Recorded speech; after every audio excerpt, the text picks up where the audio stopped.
Hi, everybody. My name is Kimberly Hackett. I'm a parent coach. I help parents who are struggling in some way, helping them move into leadership through personal growth, healing, and repair. Today, on Wednesdays, I do these Q&As, and today I have a question, a really important question. And it is, how do I tell my children or child that I'm getting divorced? Well, 50% of parents today get divorced. So there are a lot of kids out there whose parents are divorced, and there's a lot of support out there as well. So it's a good time, obviously, to talk to a therapist, a family therapist. It's a good time to start Googling how to communicate with my child when I'm getting divorced. And I'm going to add to that pile of incredibly good information out there for you. My angle, though, is a little bit different. I'm focusing on you, the parent, because when you take care of yourself, you're going to be a better communicator to your child on any issue. Divorce is a big one because you're rocking their world. You're changing everything. You're throwing everything they knew and know. You're throwing it upside down. It's like done. So I've broken this down. I've broken this down to 3 different themes that I want to just break down with you. 3 steps before you talk to your child. This all happens before you talk to your child. So first of all, you want to really consider the age of your child. The conversation you have with a 4-year-old is not going to be the same conversation you have, obviously, with a 6-year-old or an 8-year-old, a 10-year-old, 12-year-old. Every age is developmentally different. So there's what I call developmentally appropriate conversations that you have with your child. So one way of gauging that is to really wait until they ask you a question. And when they ask you a question, then you know what they want to know, what they can take in, what they can handle on any subject. We often give them information that they can't handle, and they can't even hear it, and they certainly can't synthesize it. So that's a good rule of thumb across the board, is to, when you have something you want to tell your child, you present the subject, right? And let's say it's about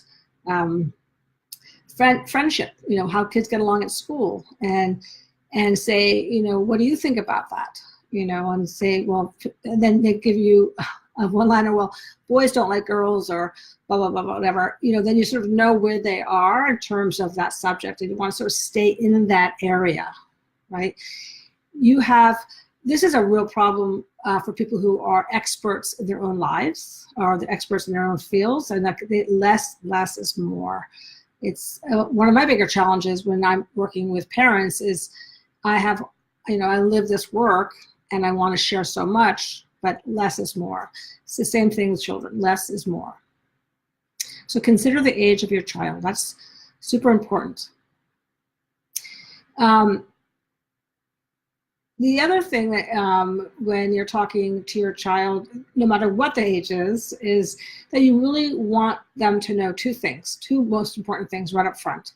Because depending upon the age, you will not get very far in this conversation. You might have this idea of what you can share, or what you want to share, but you actually might not get that far. So the 2 things you really want to make sure that you tell them right from the get-go are that this is not about them, that your decision to divorce or break your partnership with their father or mother has nothing to do with them. A 4-year-old won't understand that, but you still have to say it. 16-year-old will say, they might have their own feelings about, they might have known for a long time. They're like, thank goodness you're getting divorced. I mean, who knows what they're going to say? But I'm going to talk about that in a second in terms of how your children trigger you. But in the beginning of the conversation, you really want to let them know right from the beginning that this is not about them. And the second thing they have to know, no matter what their age is that they are safe, and they're loved. You cannot promise that nothing will change. that you can promise that you will keep them safe no matter what, and that they are loved no matter what, and that we're going to figure this out together. So it's considering your child's age and being sensitive to what they need to hear and where they're at. I would definitely Google developmental stages, because you really can understand, like a 4-year-old just needs to know, they can't synthesize information at all, so they just need like some simple facts. Who's going to make me breakfast? Who's tucking me in to bed? Right? So then you script your conversation with your child around what they need to hear or how they can hear it. The second thing I want to bring up is clarity. Clarity comes when you're prepared and when you think through something. For example, if you're going to apply for a job or going to a college interview, or anything that demands that you show up and be clear, and you want them to see your best self and your potential, you're going to think about what you're going to say. You're going to think about what's going to be asked of you, and you're going to come up with a variation of an elevator pitch. Like you're not going to wing it. And these kind of really important, life-changing conversations, you do not want to wing. You want to prepare for the conversation. You prepare for the conversation this way. You can write a script. Like, what is it? Imagine where you are in your child's shoes, and what is it that you would want to hear, right, from your parent? What would you want to? I mean, you don't want to hear any of it, but how would you want your parent to tell you this information, right?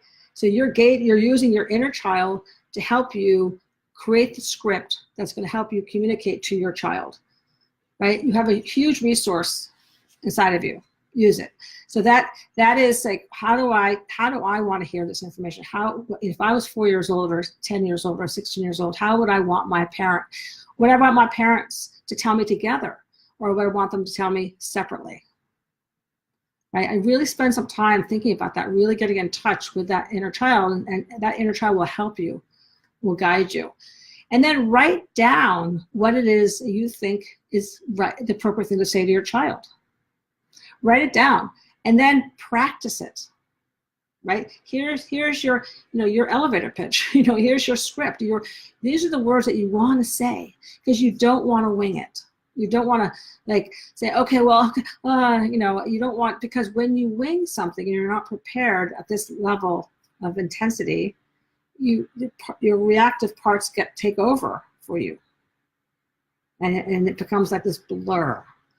So you really want to be really prepared emotionally, and you want to script it. Not that you stay with the script 100%, but you hold it. It's like you're having this inner meeting, this inner conversation, and you come up with a game plan, and then you practice it privately first. You can practice it while driving a car. I love talking to myself in the car. You can practice it in front of a mirror. You can audio tape it. You really just want to hear it, not to as a performance, but as you're talking to yourself, and your inner child is saying, no, don't do that yet. You're not quite ready. You're not quite ready, because you want to be ready. You want to be in leadership. You want to have done the work. You want to have due diligence. You want to be prepared, because this is not about you. Even though you are the one getting divorced, you are the one who is breaking this information to your child. This conversation is about your child, and it's for your child. So you're in service of your child. So this is not about you. You don't need anything from your child in this conversation. So you're working really hard to prepare yourself to be a good parent for your child's sake. So that's the clarity that you need. And that brings me to leadership. right? So all these steps, knowing where your child is developmentally, what your child can handle, preparing, being really clear. You want to be clear whether you're going to talk to your child with your ex. You're going, or whether it works for you to better, is it better for you to talk to your child by yourself? You know, now you're moving into what is called, I call parent leadership, right? When you have inner clarity, you have outer clarity, right? When you have inner leadership, you have outer leadership. So when you take care of yourself first and you really start to sort of figure out what's going on in here, not that you're going to have it all figured out because it's a very intense time for you as well, but you are sort of compartmentalizing. Okay, this is my adult stuff I'm dealing with my ex, all that sort of stuff over here that's going to be worked out, and this is my relationship with my child. Those are two different things. So you want to separate those out.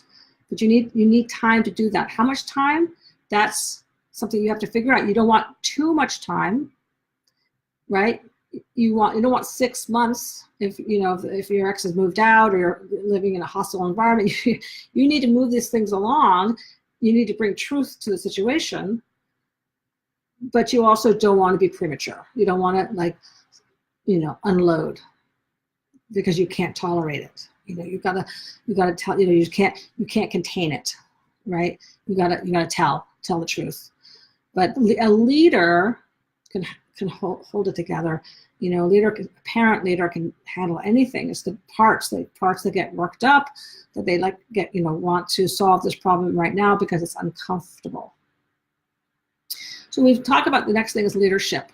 So leadership starts with self-awareness and self-care. So really understanding what you need and doing that.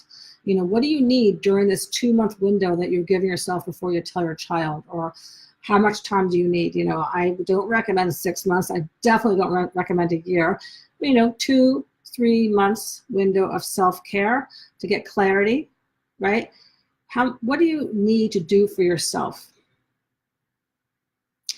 So you're laying the foundation, you're laying two foundations. You're laying the foundation for a conversation with your child, but you're also laying a foundation for the conversation with yourself, right? This is a different kind of conversation that you're having with yourself, because now you're talking to yourself as a person who is no longer going to be married or partnered. So that's a different kind of, you're working through all those feelings.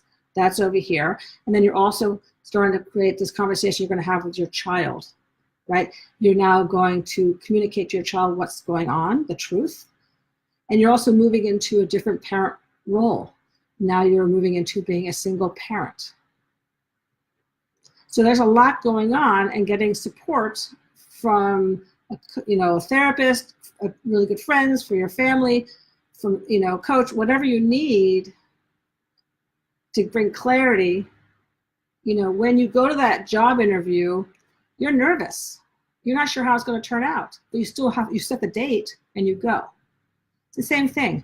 You set a date that you're going to tell your child, and you prepare like crazy for that date, and you don't break the date. You go and have that meeting. You go sit down with your child, and you take it very, very seriously, and you tell the truth. That's leadership. That's taking charge. Okay, so why leadership is so important and why you do all this prep work is because you do not want to be in a situation where you're reacting in the moment.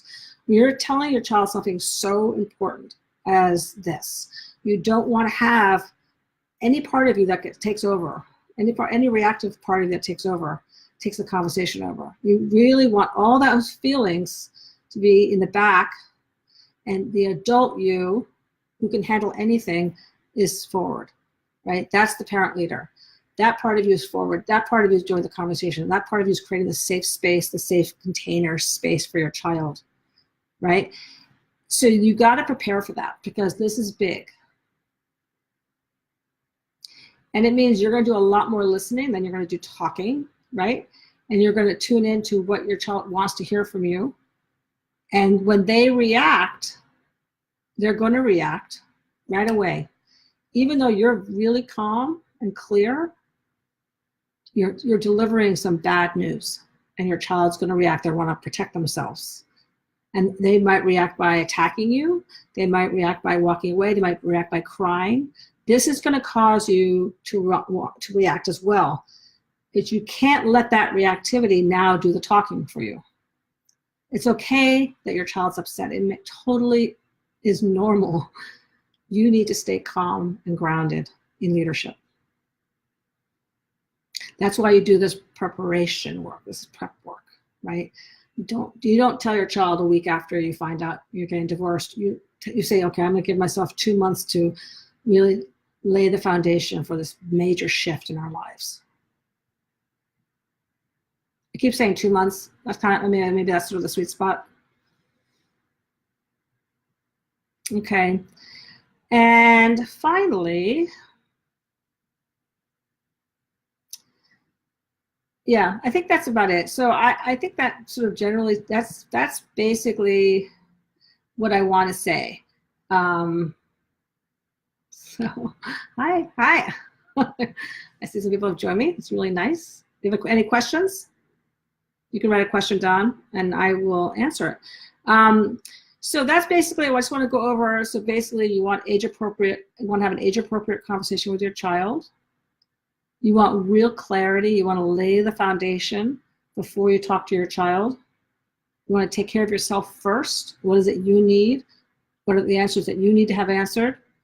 So when you talk to your child, you're really, really authentically calm because your child is going to react and you need to stay grounded in their reactivity.